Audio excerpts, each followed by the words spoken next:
ಎಲ್ಲರಿಗೂ ಶುಭೋದಯ. ಮೊನ್ನೆ ಒಂದು ವಿಸ್ಮೃತ ಭೇದ ಸಂತಹ ಎನ್ನುವಂತಹ ಒಂದು ಪದ್ಯಪಾಠವನ್ನು ನಾವು ನೋಡಿದ್ವಿ. ಅದಾದ ಹಿಂದಿನ ಪಾಠ ಇದು ಸಂಧಿ ಅಂತೇಳಿ ಪಾಠ. ಸಂಸ್ಕೃತ ಒಂದು ಬಹಳ ದೊಡ್ಡ ಲ್ಯಾಂಗ್ವೇಜ್ ಅಂತ ನಾವು ಕರಿತೀವಿ ಮತ್ತು ಅಷ್ಟೇ ಸಣ್ಣದಾಗಿ ಕೂಡ ಮಾಡ್ಬೋದು. ಅದೊಂಥರ ಬಹಳ ಚೆನ್ನಾಗಿರುವಂಥ ಲ್ಯಾಂಗ್ವೇಜ್. ಈ ಸೂತ್ರ ಅಂತ ಕರಿತೀವಿ. ಸೂತ್ರ ಅಂದರೆ ಏನಪ್ಪ ಅಂದರೆ ಬಹಳ ಚಿಕ್ಕದಾದ ಪದಗಳಿರ್ತದೆ, ಸ್ವಲ್ಪ ಪದ ಇರ್ತದೆ, ಆದರೆ ಅರ್ಥವನ್ನು ವಿಶಾಲವಾಗಿ ಕೊಡ್ತಾ ಇರ್ತದೆ. ಹಾಗೆ ಸಂಸ್ಕೃತ ಲ್ಯಾಂಗ್ವೇಜೇ ಹಾಗೆ. ಅದು ಸಣ್ಣದಾಗಿಯೂ ನಾವು ಓದ್ಕೊಳ್ಬಹುದು, ಬಹಳ ವಿಶಾಲವಾಗಿಯೂ ಕೂಡ ಅದರಲ್ಲಿ ಅಧ್ಯಯನವನ್ನು ಮಾಡಬಹುದು. ಸಂಶೋಧನೆಗೆ ಪೂರಕವಾದಂತಹ ಬಹಳ ಗಟ್ಟಿಯಾದಂತಹ ಭಾಷೆ ಅಂತ ಹೇಳಿ ಇದು ಕರೆಸಿಕೊಳ್ಳುತ್ತೆ. ಹಾಗೆ ಸಂಧಿ ಇದನ್ನು ನೀವು 6ನೇ ಕ್ಲಾಸ್ 7ನೇ ಕ್ಲಾಸಿಂದನೇ ನೋಡ್ತಾ ಬರ್ತಾ ಇದ್ದೀರಿ, ಈಗಲೂ ಕೂಡ ನೋಡ್ತೀರಿ. ಸಂಧಿ ಅಂದರೆ ನಿಮ್ಗೆ ಗೊತ್ತಿದೆ, ಅಕ್ಷರಗಳು ಒಟ್ಟಿಗೆ ಇದ್ದಾಗ, ಸಂಹಿತ ಇದ್ದಾಗ ಸಂಧಿಯನ್ನು ಮಾಡಬಹುದು. ಅದರಲ್ಲೂ ಸ್ವರಗಳಿದ್ದರೆ ಸ್ವರ ಸಂಧಿ, ವ್ಯಂಜನಗಳ ಜೊತೆ ಸಂಧಿಯನ್ನು ಮಾಡಬೇಕಾದ ಪ್ರಸಂಗ ಬಂದರೆ ವ್ಯಂಜನ ಸಂಧಿ, ವಿಸರ್ಗ ಇದ್ದಾಗ ವಿಸರ್ಗ ಸಂಧಿ. ಹೀಗೆ 3 ಸಂಧಿಗಳನ್ನು ನಾವು ವಿಂಗಡಿಸ್ತೇವೆ. ಈ ಅಕ್ಷರಗಳ ಸಂಹಿತೆ ಅನ್ನೋದು ಏನಿದೆ ಅಂದರೆ, ಅಕ್ಷರಗಳು ಎಲ್ಲೆಲ್ಲೋ ಇದ್ವು, ಅವುಗಳನ್ನು ಒಟ್ಟು ಜೋಡಿಸಲಿಕ್ಕೆ ಸಾಧ್ಯ ಇಲ್ಲ. ಅಕ್ಷರಗಳು ಅಕ್ಕ ಪಕ್ಕ ಅಂದರೆ ಅದರ ಪಕ್ಕದಲ್ಲಿಯೇ ಇದ್ದಾಗ ಮಾತ್ರ. ಅದರಲ್ಲೂ ಸಂಹಿತ ಇರಬೇಕು, ಸುಮ್ಮನೆ ಸೇರಿಸ್ತಾ ಇರೋದು ಅಲ್ಲ. ಸಂಹಿತ ಇದ್ದಾಗ ಅಂದರೆ ಅದರಲ್ಲಿ ಸ್ಪೇಸ್ ಕಡಿಮೆ ಇದ್ದಾಗ ಏನಾಗುತ್ತೆ, ಅದರ ಸಂಧಿ ಕಾರ್ಯ ಅನ್ನೋದು ಆಗುತ್ತೆ. ನಿಮಗೆ ಸಮಾಸದಲ್ಲಿ ನಾವು ನೋಡಿರ್ಬೋದು, ಸಮಾಸ ಅರ್ಥದ ಮುಖಾಂತರ ಮೀನಿಂಗ್ಫುಲ್ ಆಗಿದ್ದರೆ ಮಾತ್ರ ನಾವು ಸಮಾಸವನ್ನು ಮಾಡಲಿಕ್ಕೆ ಸಾಧ್ಯ. ಅ ಪ್ಲಸ್ ಅ ಅಂದರೆ 2 ಅಕ್ಷರಗಳವೇ ನಡುವೆ ಒಂದು ಅಕ್ಷರ ಆಗುವಂಥದ್ದನ್ನು ಸಂಧಿ ಅಂತ ಹೇಳಿ ಕರಿತೀವಿ. 2 ಅಕ್ಷರಗಳು ಇದ್ದದ್ದು ಒಂದೇ, 2 ಪದಗಳಿದ್ದದ್ದು ಒಂದೇ ಪದವಾದಾಗ ಅದನ್ನು ಸಮಾಸ ಅಂತ ಕರಿತೀವಿ. ಅರ್ಥ ಆಗ್ತದೆ ಅಂದ್ಕೊಳ್ತೀನಿ. 1 letter plus 1 letter is equal to 2 letters ಅಲ್ಲ. ಯಾಕೆ? ಇದು ಮ್ಯಾಥ್ಸ್ ಅಲ್ಲ, ಇದೇನಿದು ವ್ಯಾಕರಣ, ಗ್ರಾಮರ್. ಹಾಗಾಗಿ ಈ ಇಸ್ ಈಕ್ವಲ್ ಟು ಏನಿದೆ ಅದು 2 ಸೇರಿದಾಗ 1 ಲೆಟರ್ ಆಗುತ್ತೆ. ಹಾಗಾಗಿ ಇದು ಒಂದೇ ಅಕ್ಷರವಾಗುವಂತಹ ಕಾರ್ಯವನ್ನು ಸಂಧಿ ಕಾರ್ಯ ಅಂತ ಕರಿತೀವಿ. ಹಾಗೆ 1 ವರ್ಡ್ ಪ್ಲಸ್ ಇನ್ 1 ವರ್ಡ್, ಇನ್ನೂ ಒಂದು ವರ್ಡ್ ಅನ್ನು ಇಟ್ಕೊಂಡಾಗ ಅದು ಈಸ್ ಈಕ್ವಲ್ ಟು ಆಗಿ ಒಂದೇ ಶಬ್ದವಾಗಿ ಪರಿಣಾಮವನ್ನು ಹೊಂದುತ್ತೆ, ಒಂದೇ ಪದವಾಗಿ ಬಿಡುತ್ತೆ. ಅದನ್ನೇ ಸಮಾಸ ಅಂತ ಕೂಡ ನಾವು ಕರಿತೀವಿ. ಹಾಗಾಗಿ ಈ ಸಂಧಿ ಎನ್ನುವಂತಹ ಕಾರ್ಯವನ್ನು ನೀವು ಬಹಳಷ್ಟು ತಿಳ್ಕೊಂಡಿದ್ದೀರಿ. ಇದರಲ್ಲಿ ನೀವು ಮತ್ತೆ ಮತ್ತೆ ರಿಪೀಟ್ ಆಗ್ತಾನೂ ಇದೆ. ಒಟ್ಟಾರೆ ಅಕ್ಷರಗಳು ಅಕ್ಕಪಕ್ಕದಲ್ಲಿ ಇದ್ದಾಗ, ಸಂಹಿತ ಇದ್ದಾಗ ಮಾತ್ರ ಸಂಧಿ ಆಗತ್ತೆ. ಇದನ್ನು ಮಾತ್ರ ಜ್ಞಾಪಕದಲ್ಲಿ ಇಟ್ಕೊಳ್ಳಿ. ಹಾಗೆ ಸಮಾಸದ ವಿಷಯದಲ್ಲಿ ಅರ್ಥವತ್ತಾದ ಪದಗಳು ಒಟ್ಟಾಗಿದ್ದರೆ ಅಂದರೆ ಜೊತೆಗಿದ್ರೆ ಅದನ್ನ ಸಮಾಸ ಮಾಡಬಹುದು. ಹೊರತು ಎಲ್ಲೆಲ್ಲೋ ಇದೆ ಪದಗಳು, ಅದನ್ನು ತಂದು ಇಲ್ಲಿ ಸೇರಿಸ್ತೀನಿ, ಅರ್ಥನೂ ಇಲ್ಲ, ಅದಕ್ಕೆ ಜಾಯಿಂಟ್ ಆಗಿ ಮೀನಿಂಗ್ಸು ಇಲ್ಲ ಅಂದರೆ ಅದನ್ನು ಮಾಡಲಿಕ್ಕೆ ಸಾಧ್ಯ ಇಲ್ಲ. ಅದೇ ಸಂಧಿ ಕಾರ್ಯ ಅಂತೇಳಿ ನಾವು ಕೂಡ ಕರಿತೀವಿ. ಇದೊಂದು ನಾವು ಸಂಭಾಷಣೆಗೆ ಮತ್ತು ಬರವಣಿಗೆಗೆ ಯೂಸ್ ಆಗುವಂತಹ ಒಂದು ಕಾರ್ಯ, ಸಂಧಿ ಕಾರ್ಯ ಅಂತೇಳಿ ಕರಿತೀವಿ. ಇದು ಪಾಣಿನಿಯ ಅಷ್ಟಾಧ್ಯಾಯದಲ್ಲಿ ಇಕೋ ಎನರ್ಜಿ ಅಥವಾ ಅಕಸ್ಸವರ್ಣೆ ದೀರ್ಘ ಈ ತರಹದ ಸೂತ್ರಗಳಿಂದ ಆಗುವಂತಹ ಕಾರ್ಯ ಇದು. ಮೊದಲನೇದಾಗಿ ಸಂಧಿ ಅಂತಂದ್ರೆ ನಾವು ಅರ್ಥ ಮಾಡ್ಕೊಂಡ್ವಿ, 2 ಅಕ್ಷರಗಳು ಒಂದೇ ಅಕ್ಷರವಾಗುವಂತಹ ಒಂದು ಕಾರ್ಯವನ್ನ ಸಂಧಿ ಕಾರ್ಯ ಅಂತ ಹೇಳಿ ಕರೀತೀವಿ. ಸಂಧಿ ಅಂದ್ರೆ ಕೂಡಿಸುವುದು. ಯಾರಾದರೂ ಬಂಧುಗಳಿದ್ರೆ ಸಂಧಿ ಆಯಿತು ಅಂದ್ರೆ ಭೇಟಿ ಆಗುವಾಗ ಅವರವರ ವಿಚಾರಗಳನ್ನು ಕೂಡಿಸಿ ಒಂದೇ ವಿಚಾರವನ್ನ, ಒಂದೇ ಉದ್ದೇಶವನ್ನ ಹೊರಗೆ ತರುವಂತಹ ಕೆಲಸ ಸಂಧಿ ಕಾರ್ಯಗಳು ಮಾಡುತ್ತೆ. ನೀವು ಈ ಮಹಾಭಾರತ ಇವೆಲ್ಲ ನೋಡ್ತಾ ಇದ್ರಲ್ಲ ಲಾಕ್ಡೌನ್ನಲ್ಲಿ ಅಲ್ವಾ? ಈಗ ದುರ್ಯೋಧನ ಮತ್ತು ಪಾಂಡವರ ಮಧ್ಯದಲ್ಲಿ ಸಂಧಿ ಮಾಡಿಸ್ಲಿಕ್ಕೆ ಯಾರು ಬಂದಿದ್ರು ಹೇಳ್ರಿ ನೋಡೋಣ? ಕೃಷ್ಣ ಪರಮಾತ್ಮ ಬಂದಿದ್ದ.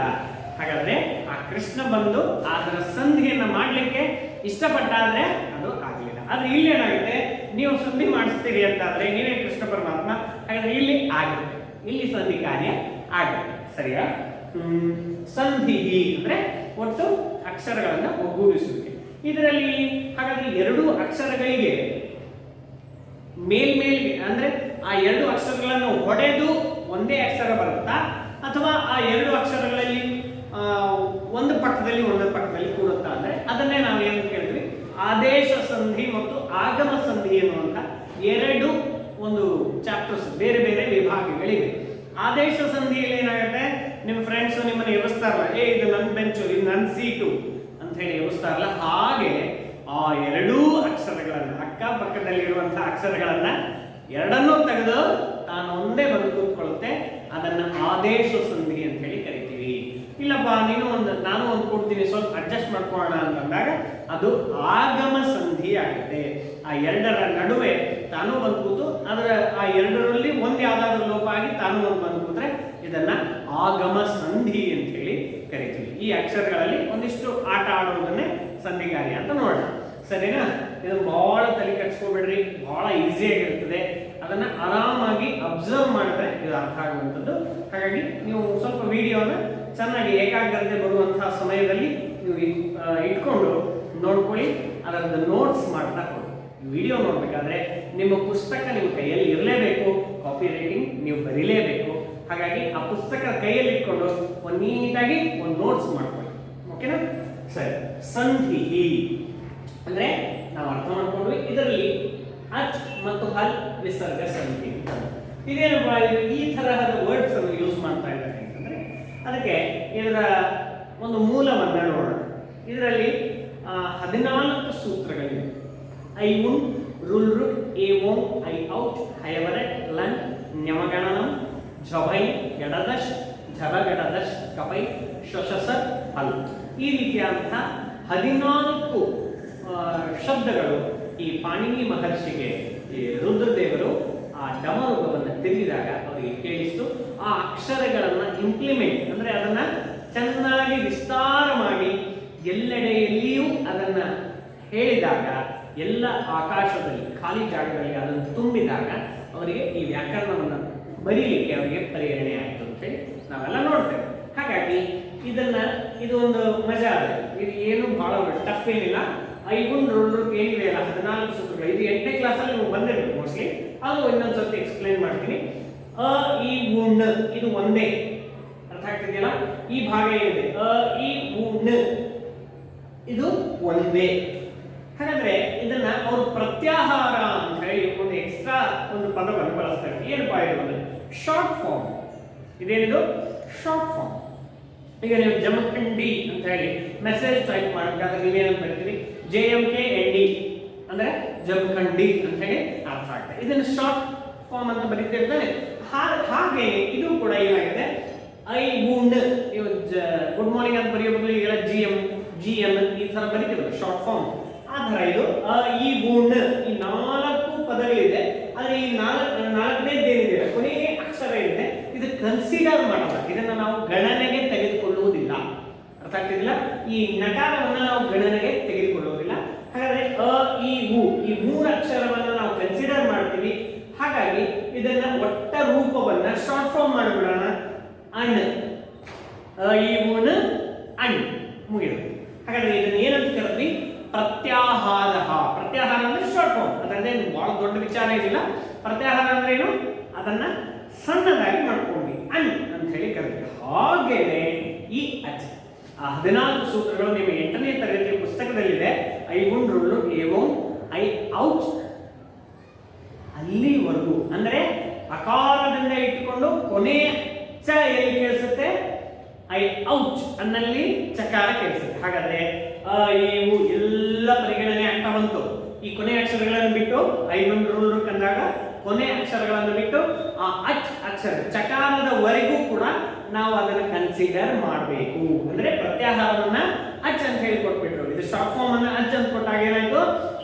ಈ ಉ ರುಲ್ ರು ಎ ಓ ಐ ಔಟ್ ಐ ಔಟ್ ಇಷ್ಟ ಆಯ್ತು. ಹಾಗಾದ್ರೆ ಇವೆಲ್ಲವೂ ಏನು? ಅಚ್ ಅಂದ್ರೆ ಓವಲ್ಸ್ ಅಂತ ಹೇಳಿ ಅರ್ಥ ಆಗ್ತಿದೆ ಅನ್ಕೊಳ್ತೀನಿ. ಅಂದ್ರೆ ಸ್ವರಗಳು. ಅಚ್ ಅಂದ್ರೆ ಸ್ವರಗಳು. ಇದನ್ನ ಶಾರ್ಟ್ ಫಾರ್ಮ್ ಆಗಿ ಅಚ್ ಸಂಧಿ ಅಂತ ಹೇಳಿ, ಅಂದ್ರೆ ಸ್ವರ ಸಂಧಿ ಅಂತ ಕೂಡ ನಾವು ಇದನ್ನ ಕರೀತೇವೆ. ಸ್ವರಗಳಿಗೆ ಆಗುವಂತಹ ಸಂಧಿ ಕಾರ್ಯವನ್ನ ಸ್ವರ ಸಂಧಿ ಅಂತ ಹೇಳಿ ಕರೀತೇವೆ. ಹಾಗಾದ್ರೆ ಸರ್ ನಿಮಗೆ ವ್ಯಂಜನಗಳು ಇದೆಯಲ್ಲ ಅಕ್ಷರಗಳಲ್ಲಿ ಅಂತಂದಾಗ ಅದು ಹಲ್ ಸಂಧಿ ಅಂತ ಹೇಳಿ ಕರಿತೀವಿ. ಹಾಗಾದ್ರೆ ಇದು ಎಲ್ಲಿಂದ ಸ್ಟಾರ್ಟ್ ಆಗುತ್ತೆ? ಹಯವರಟ್ ಲಣ್ಣ ಞಮಗಣನಂ ಜಬೈ ಗಡದಶ್ ಜಬಗಡದಶ್ ಕಪೈ ಕಪ ಚತಟ ಚತಟೌ ಕಪೈ ಶಸಸರ್ ಹಲ್.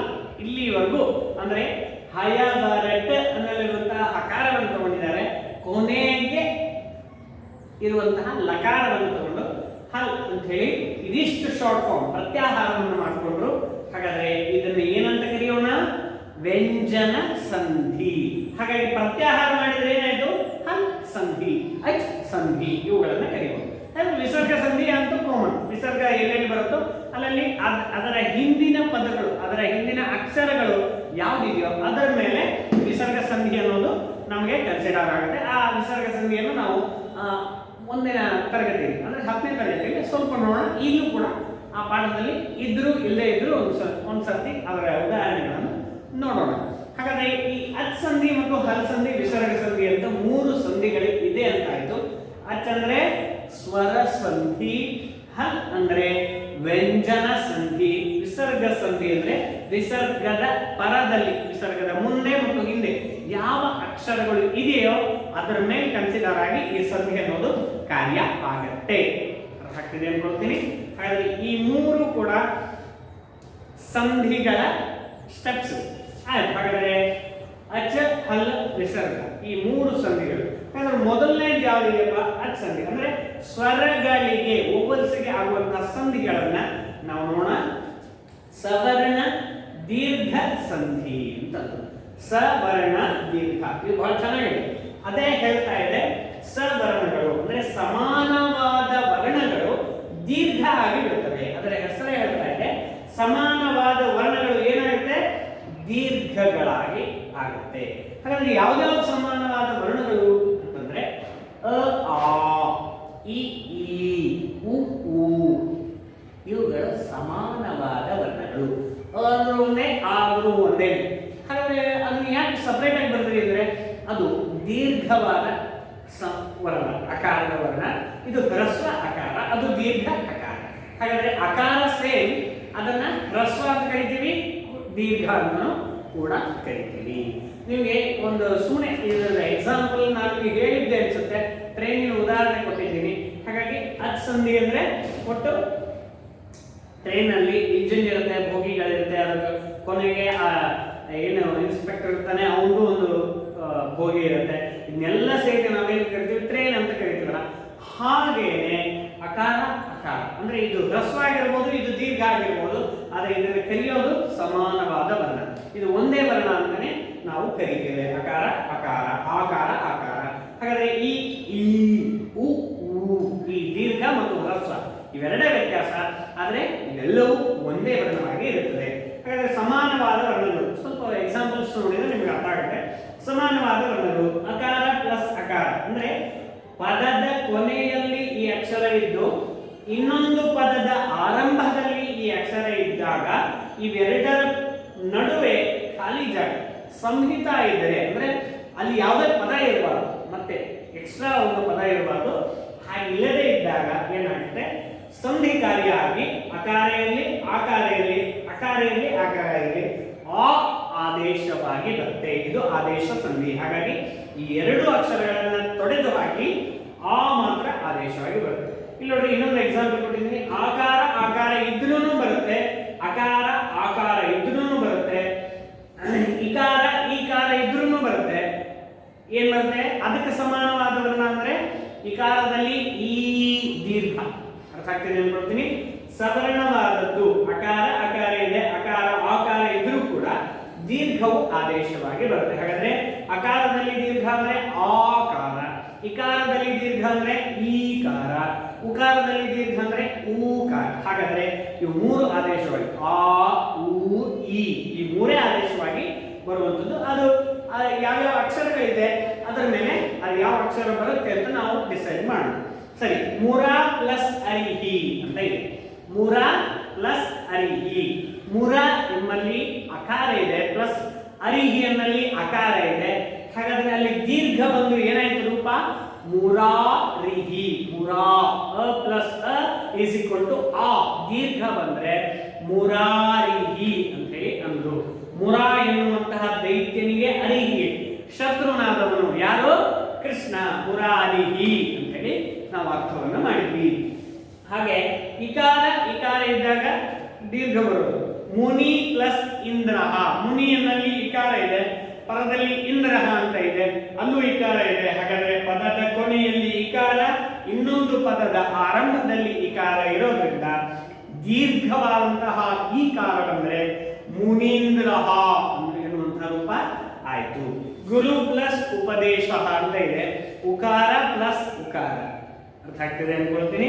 ಉಕಾರ ಪ್ಲಸ್ ಉಕಾರ ಇರೋದ್ರಿಂದ ಪದದ ಅಂತ್ಯದಲ್ಲಿ ಉಕಾರ, ಇನ್ನೊಂದು ಪದದ ಆರಂಭದಲ್ಲಿ ಉಕಾರ ಇರೋದ್ರಿಂದ ದೀರ್ಘ ಬಂದ್ರೆ ಗುರೂಪದೇಶ ಅಂತ ಹೇಳಿ ರೂಪ ಆಯ್ತು. ಒಟ್ಟಾರೆ ಈ ಮೂರು ರೂಪಗಳಲ್ಲೂ ದೀರ್ಘವೇ ಆದೇಶವಾಗಿ ಬರುವಂಥದ್ದು. ಆದರೆ ಸಮಾನವಾದ ವರ್ಣಗಳು ಇರಬೇಕು.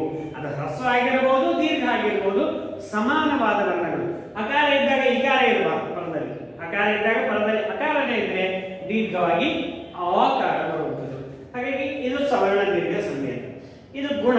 ನೆಕ್ಸ್ಟ್ ಸ್ಟೆಪ್ ಯಾವುದು? ಗುಣ ಸಂಧಿ. ಇದು ಅದೇ ನೀವು ಹೇಳಿದಾಗೆ ಸಮಾನವಾದ ವರ್ಣ ಇಲ್ಲಿಲ್ಲ. ಏನು? ಅಕಾರದ ಪರದಲ್ಲಿ ಇಕಾರ, ಉಕಾರ, ಋಕಾರ ಈ ಮೂರೇ ಇರಬೇಕು. ಇದನ್ನು ಬಿಟ್ಟು ಮತ್ತೆ ಬೇರೆ ಇರಬಾರ್ದು. ಈ ಉ ಋ ಅಕಾರನೇ ಇರಬೇಕು. ಅಕಾರದ ಪರದಲ್ಲಿ ಇದು ರೂಲ್ಸ್ ಹಾಗೆ ಇದೆ.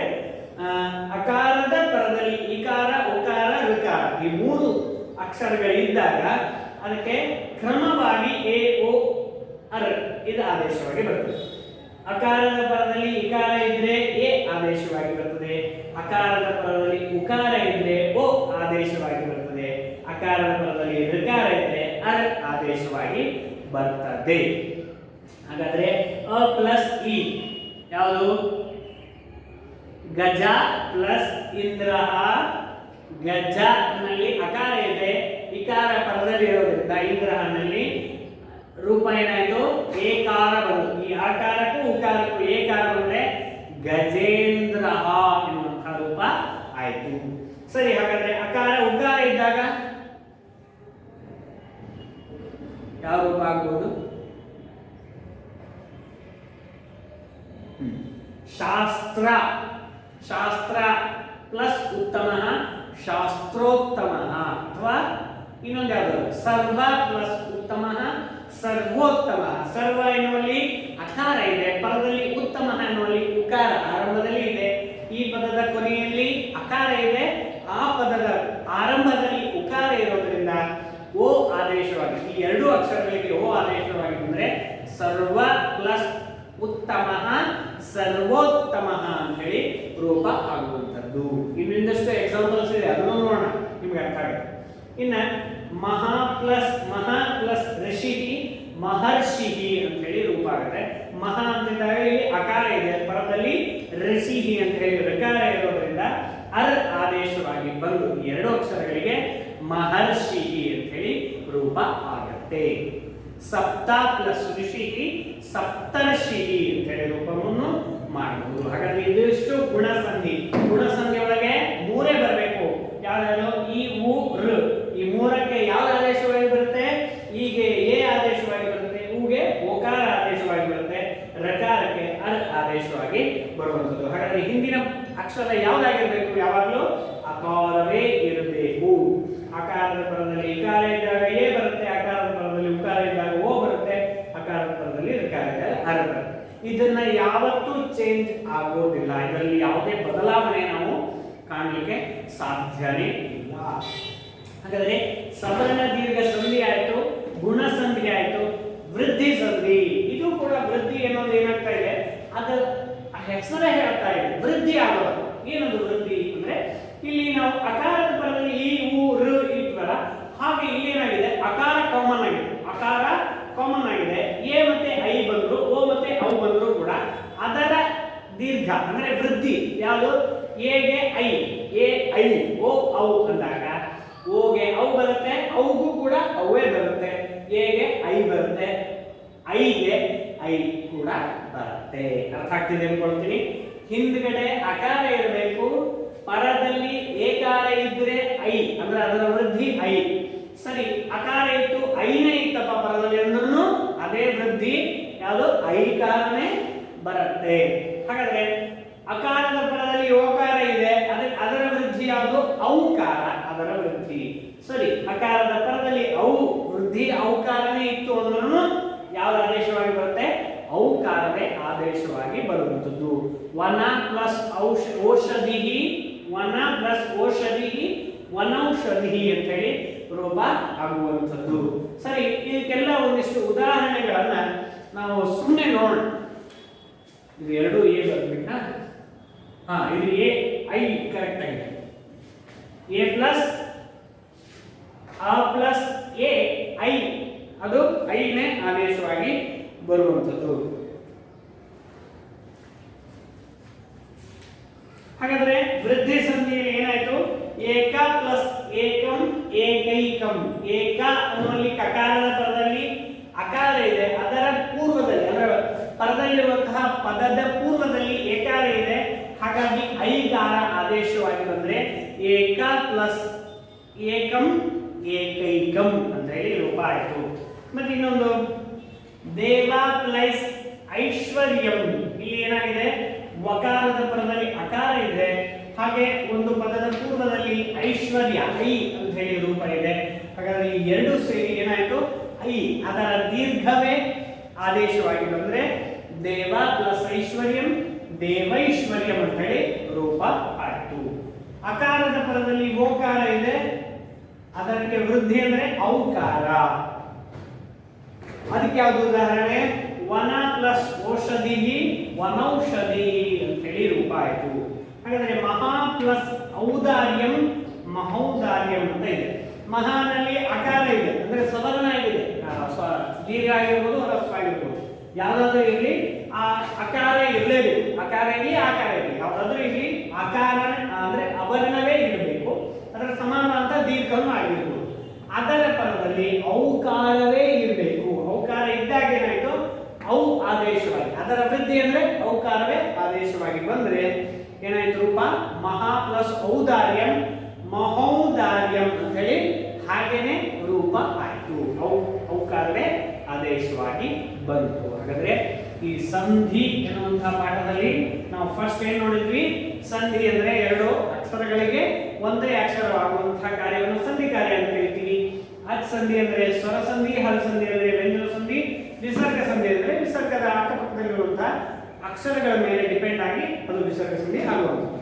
ಹಾಗಾದ್ರೆ ಐ ಉಣ್ ಅನ್ನೋದ್ರಲ್ಲಿ ಅಣ್ ಅಂತ ಹೇಳಿ ಅಚ್ ಹೇಗಾಯ್ತು ಅನ್ನೋದನ್ನ ಪ್ರತ್ಯಾಹಾರ ಶಾರ್ಟ್ ಫಾರ್ಮ್ ಅಲ್ಲಿ ನೋಡಿದ್ವಿ. ಅಚ್ ಹೇಗಾಯ್ತು, ಹಲ್ ಹೇಗಾಯ್ತು ಅಂತ ಅದನ್ನು ಕೂಡ ನೋಡಿದ್ವಿ. ಆಮೇಲೆ ಸವರ್ಣ ದೀರ್ಘ ಸಂಧಿ ಅದರ ಉದಾಹರಣೆಗಳು, ಹಾಗೆ ಗುಣಸಂಧಿ ಅದರ ಉದಾಹರಣೆಗಳು ಹೇಗೆ ಆಗುತ್ತೆ ಅದರಲ್ಲಿ ಅಂತ, ವೃದ್ಧಿ ಸಂಧಿ ಅದರ ರೂಪ ಹೇಗಾಯಿತು ಅಂತ ಅದರ ಉದಾಹರಣೆಗಳನ್ನು ನಾಳೆ ನಾನು ನಿಮಗೆ ಇನ್ನೊಂದು ಸರ್ತಿ ಬರೆದು ಇದರ ಪೂರ್ತಿಯನ್ನು ಮುಗಿಸಿನೇ ಮತ್ತು ಮುಂದಿನ ಸಂಧಿಗೆ ಹೋಗೋಣ. ಹಾಗಾಗಿ ಇದರಲ್ಲಿ ಒಟ್ಟು ನಿಮಗೆ 8 ಸಂಧಿಗಳು ಅಂದ್ರೆ ಸ್ವರ ಸಂಧಿಯಲ್ಲಿ ನಿಮಗೆ 7 ರಿಂದ 8 ಸಂಧಿ ಇದೆ. ಆ 7 ಸಂಧಿಗಳನ್ನು ನಿಮಗೆ ಕೊಟ್ಟಿದ್ದಾರೆ. ಮತ್ತೆ ಹಲ್ ಸಂಧಿಯಲ್ಲಿ ಒಂದು 2-3 ನಿಮಗೆ 5 ಕೊಟ್ಟಿದ್ದಾರೆ. 5 ನಿಮಗೆ ಹಲ್ ಸಂಧಿಯಲ್ಲಿ ವ್ಯಂಜನ ಸಂಧಿಯಲ್ಲಿ ಪಾಠವನ್ನು ಕೊಟ್ಟಿದ್ದಾರೆ. ಇದಿಷ್ಟು ಮುಗಿಸ್ಕೊಂಡು ನಾವು ಮುಂದಿನ ಪಾಠಕ್ಕೆ ಹೋಗೋಣ. ಸರಿಯಾ? ಹಾಗಾದ್ರೆ ಇದಿಷ್ಟು ಅರ್ಥ ಆಗಿದೆ ಅನ್ಕೊಳ್ತೀನಿ. ಇದರಲ್ಲಿ ಏನಾದರೂ ಡೌಟ್ಸ್ ಇದ್ದರೆ ಇವತ್ತೇ ನೀವು ಮೆಸೇಜ್ ಮಾಡಿರಿ. ನೀವು ನಿಮಗೆ ತಿಳಿದ ಹಾಗೆ ನೋಟ್ಸ್ಗಳನ್ನು ಬರೆಯೋದ್ರಲ್ಲಿ ನೀವು ಯಾವುದೇ ಸಂಕೋಚ ಪಟ್ಕೊಳ್ಬೇಡಿ. ಏನಾದರೂ ಅರ್ಥ ಆಗಿದ್ದಲ್ಲಿ, ಅರ್ಥ ಆಗದೇ ಇರೋ ಪಕ್ಷದಲ್ಲಿ ನನಗೊಂದು ಕ್ವಶನ್ ಹಾಕಿರಿ, ಇಲ್ಲ ಅಂದರೆ ಇದನ್ನು ಬರ್ಕೊಳ್ಳಿ. ಕಾಪಿ ರೈಟಿಂಗ್ ಮಾತ್ರ ಮರೆಯೋ ಹಾಗಿಲ್ಲ.